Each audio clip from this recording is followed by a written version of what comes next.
Hello everyone! Today I'm going to take a few minutes to share my thoughts on a very big movie, an epic in fact, Ben-Hur from 1959, and this review will be mildly spoilerish. Set in Judea in the days of the Roman Empire, the film stars Charlton Heston as Judah Ben-Hur, a Jewish man from a wealthy family who's falsely accused of attempting to kill the new governor. His mother and sister are imprisoned while Judah serves his punishment as a rower on a galley ship, the trying experiences he lives through while he yearns to return to free his family, giving him a thirst for vengeance against Masala, the childhood friend who turned on him. This is one of those mega hits of classic Hollywood. The nearly 4-hour film is based on the best-selling novel Ben-Hur, A Tale of the Christ by Union General Lew Wallace, which was published in 1880. This is far from the earliest screen adaptation of the book. The first version, a short film, came out in 1907. The first feature-length adaptation was released in 1925, with silent film star Ramon Navarro playing the role of Judah. I've seen about half of it, and it's good. The 1959 version came in the middle of a boom in Hollywood of biblical and classical epics that included Samson and Delilah, The Robe, Quo Vadis, Cleopatra, The Greatest Story Ever Told, Spartacus, King of Kings, and most prominently The Ten Commandments, Cecil B. DeMille's majorly successful 1956 remake of his own silent film in which he cast Charlton Heston as Moses. I confess I have often made the mistake of thinking that DeMille had something to do with Ben-Hur, but he didn't. It was actually seen as competition for his biblical epics. Sam Zimbalist, who had produced Quo Vadis a few years earlier to much success, is the one who produced Ben-Hur. Sadly, he did not live to see the final film. He suffered a heart attack while they were filming on location in Italy and passed away there. He received a posthumous Academy Award for Best Picture. The director was William Wyler, one of the most consistently successful directors of his time who already had several hits under his belt, although his name is not as widely known now as some others. Wyler was actually brought on as a replacement, but he was a great choice, not just because he'd made all these great films, but because he'd worked as an assistant director on the 1925 version. Everything about the production of Ben-Hur was huge. Huge budget, huge costume department, huge set designs, huge score, huge roster of extras. That's just the tip of the iceberg if you read up on everything that went into getting this picture made. It sounds like a huge nightmare, honestly, but it all paid off because it ended up being a huge hit at the box office and won a record-breaking 11 Oscars at the Academy Awards, losing in only one category it was nominated in. Ben-Hur had a monopoly on that record until Titanic came along in 1997 to tie it. Charlton Heston, who won the Best Actor Oscar, gives possibly the best performance of his career as Judah Ben-Hur, whose character alters with his unjust circumstances, struggling to maintain his faith in God while harboring bitterness against his enemy and wanting to take revenge into his own hands. Heston is joined by Jack Hawkins as Quintus Arrius, a Roman consul who takes command of the galley ship Judah's enslaved on. He seems a bit of a sadist, but following a thought-provoking conversation, he shows Judah mercy and finds that good act rewarded. The film also features Israeli actress Haya Hararit as Esther, a Jewish slave and Judah's love interest, Martha Scott and Kathy O'Donnell as Judah's mother Miriam and sister Tirsa, Sam Jaffe as Esther's father, Hugh Griffith, who won a supporting actor Oscar for his dynamic performance as the sheik who befriends Judah and urges him to drive his horses in the chariot race, Andre Morell briefly as the exiting governor of Judea, Frank Thring as Pontius Pilate, the governor of Judea in the latter part of the film, Finlay Curry as Balthazar, one of the three wise men and also the narrator in the Nativity prologue, and Stephen Boyd as Masala, playing the chief antagonist with noteworthy magnetism and cruelty. I left such a prominent character in the film till last in that list, only to make this transition smoother. The broken fellowship between Judah and Masala is, in fact, the crux of the story. Masala spent his boyhood in Judea and grew up a close friend of Judah and his family. Years later, he returns to act as tribune, second in command to the governor. He's an ardent follower of the Roman Empire, eager to settle the issue of Jewish unrest and to make a good impression in Caesar's eyes. But he's equally eager to reunite with his old friend Judah, now a leading member of the Jewish community. Initially, their reunion is a joyful one. It's not long, however, before the differences between them become apparent. Judah, already aware that they may find themselves in opposition, becomes even more hesitant when he realizes that Messala has drunk the Kool-Aid of the Roman Empire. Still, Messala is charming and confident and brushes off Judah's concerns because he's the type guy who will sit and rail against a certain type of people to his friend, and then when his friend says, "But I'm one of those people," is like, "Come on, I don't mean you." What drives them apart is Messala's demand to be told the identities of those who speak against Rome, and Judah's refusal to betray his countrymen by naming names. In Messala's eyes, this is it, as he says, "You're either for Rome or you're against me." Editing Weaselberry here with a minor correction, Messala actually says, "You're either for me or against me," but because he's for Rome all the way, it amounts to the same thing. Judah is devastated by this change in his friend and how quickly he turned on him, which, again, I find relatable. What I wonder is how much internal conflict Messala seems to feel. The answer is probably not much. When an incident happens that throws Judah's family under suspicion, Judah begs Messala for help, but Messala refuses to show mercy. Even when he discovers they must really be innocent, he keeps silent, so strong is his bitterness, as well as his ambitious desire for advancement. There are multiple occasions in the film when I think Messala will relent and show a spark of compassion, but he doesn't. The climactic event as far as the Judah versus Messala conflict is concerned is the chariot race, one of the most exciting sequences in film history. It is fantastic. Those wide camera angles are crazy, the way they include all 9 teams of 4 horses. The sequence, which runs about 10 minutes, is exhilarating, full of tense moments and breathtaking stunts. But while it's primarily an action scene, it's continuing to further the story. There's the socio-political element. From the beginning, we've heard about unrest in Judea, the Jews chafing under the oppression of Roman rule, either refusing to pay taxes and contemplating rebellion, or yearning for a Messiah to come and deliver them. Now in the arena, there's a palpable restlessness in the air, tension among the Jews and the Arabs and the Roman contingency. The last thing Pilate wants is for a Jew driving an Arab's horses to win the race and challenge Roman superiority. But even that isn't the main focus of the scene. That belongs to the main characters who are involved in it. Before the race even begins, we see that Messala isn't going to fight fair because his Greek-style chariot has a spiky attachment on the wheel that will cut up any opposing chariot that gets too close.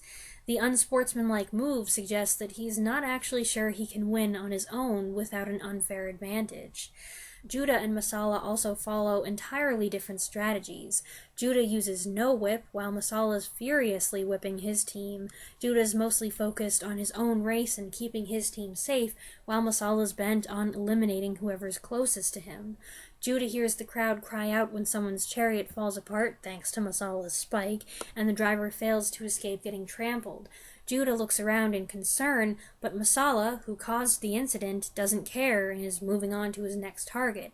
Messala doesn't really have interest in the other racers. He knows, as does Judah, that it's just about the two of them, and only one can survive this race. As they near the end, Messala turns ruthless and begins whipping Judah instead of his own horses. Then Messala's plan backfires, and what happens to him is awful, even though he is such a jerk and had it coming. Judah looks back in shock, wondering, in spite of his hatred and his plan to get back at him, if Messala has survived. It's a stunning end to the built-up aggression between them. Even more startling is Messala's behavior in the grueling scene afterward, where he seems to be begging Judah to keep hating him, as if he thrives on it. This scene gives me chills, partly because of the makeup, partly because of the gruesome implications, and especially because of Masala's pure, desperate rage. This second act of the movie is barreling toward a long-awaited conclusion. The intense action scene is followed by an intensely dramatic scene, and that's immediately followed by an incredibly emotional scene, one of two very moving sequences at the leper colony. The only part of this movie I remember seeing when I was little had to do with the lepers. The way the prison guard recoils when he enters the dark prison cell makes the disease seem so terrifying, and because we're not shown what he sees, the imagination is allowed to run wild. How horrible do these people look?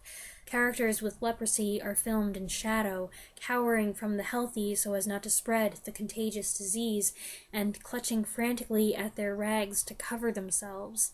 And the way they melt into the darkness here suggests the tragedy of what their future holds: loneliness, pain, and death in the Valley of the Lepers. Of all the scenes of struggle and desperation we see in this movie, the scenes at the leper colony strike me as the most heartbreaking. I really enjoy the film up to this point. I feel a bit differently about the last part, though. The book's full title is Ben-Hur, A Tale of the Christ, for the lives of Judah Ben-Hur and Jesus Christ, who is born in the film's prologue, run parallel with a couple key points of intersection.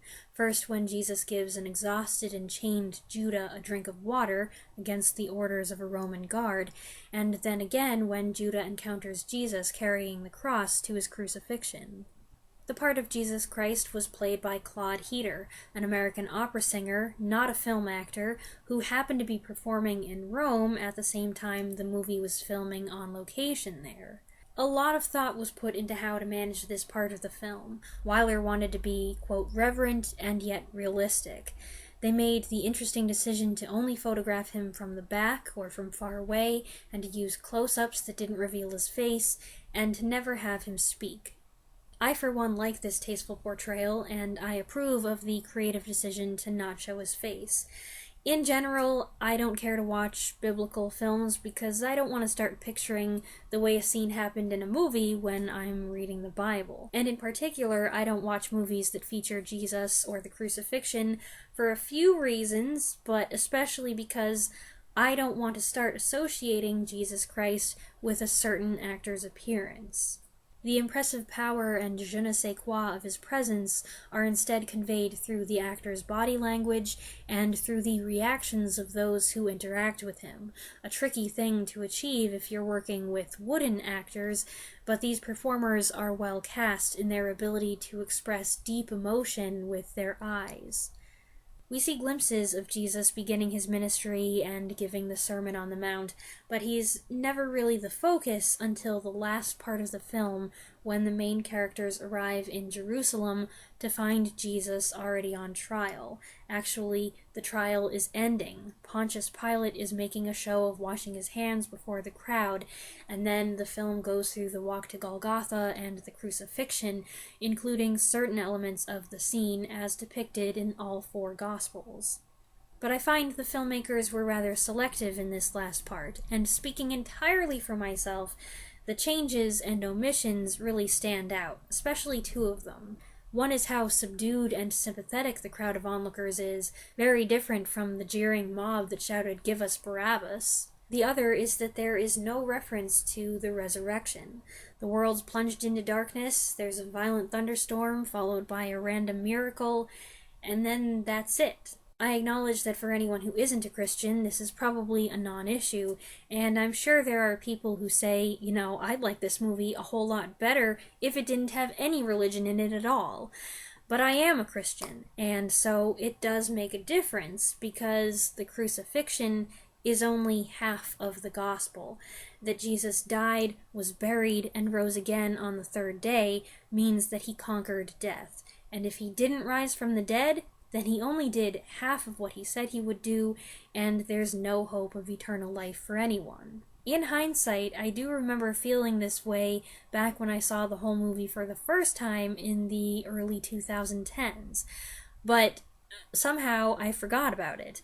On the contrary, I'd been wondering why they always play the Ten Commandments on Easter on TV when they should play Ben-Hur instead. It seems like the more logical choice. That's how I got here in the first place. I noticed that Ben-Hur was streaming on the Turner Classic Movies app, and I thought, oh, that would be a perfect movie to watch for Easter, and then maybe I'll review it. I ended up not watching it on Sunday. I started it the next day, and it took me 2 days and 3 sittings to finish it, which is not ideal. The first time I saw it, I watched it all the way through, which is definitely what I would have preferred, but we can't always get what we want. But anyway, when I got to the end and realized there was no resurrection in the movie that I'd been thinking was perfect for Resurrection Sunday, I was taken aback, to say the least. I just don't know how I forgot about that. From a spiritual standpoint, it brings the movie down a peg for me, because it's lacking a sense of completion. The story feels unfinished to me thanks to what appears to have been a purposeful omission. Parenthetically, I don't know how the original novel handles it. I do know, though, that the book keeps going for quite a bit beyond the point where the movie ends. The screenplay cut out a lot. So that's where I stand on Ben-Hur as far as that subject is concerned. Regardless, I still prefer it over The Ten Commandments, which is a fine film, a great epic, and an ideal Passover movie, but in my opinion it gets bogged down by too much added drama, especially the tedious love triangle that Hollywood couldn't help throwing in. Hey, it's me again. I forgot to mention when I filmed this video that they made another version of Ben-Hur a few years ago, in 2016, a reimagining of the story. It didn't do too well at the box office. It's been hailed as one of the biggest bombs of that year, in fact, which is probably why it slipped my mind. Personal misgivings aside, Ben-Hur is a great movie. Robert Surtees' cinematography is impeccable. Miklos Rosa's score, the longest to date, is rich and perfectly complements the setting, the mood, and the relationships between the characters. The performances, from the leads down to the minor cast members and the horses, are impressive, as are the grandiose sets and special effects. The range of color is delicious. The meticulous attention to detail with regard to fabrics and trim and armor, and the ways certain articles of clothing are worn is greatly appreciated, and the visuals just pop. That the story manages to be coherent at all, given the lengthy source material, the length of the film itself, how long it took to film it, with 3 months being devoted to the chariot race alone, and how many hands were involved in the writing of the script, is itself a wonder, but in fact nearly every scene succeeds in delivering the epic punch without sacrificing character depth and emotional effectiveness. I really enjoyed this movie. I think it deserved the hype that it got in 1959 when it came out, as well as the hype that it continues to get to this day, and I hope you enjoyed this review of it, which almost didn't happen. Let me know what you think of this movie if you've seen it in the comments below, and I'll be back next time. Thanks for watching.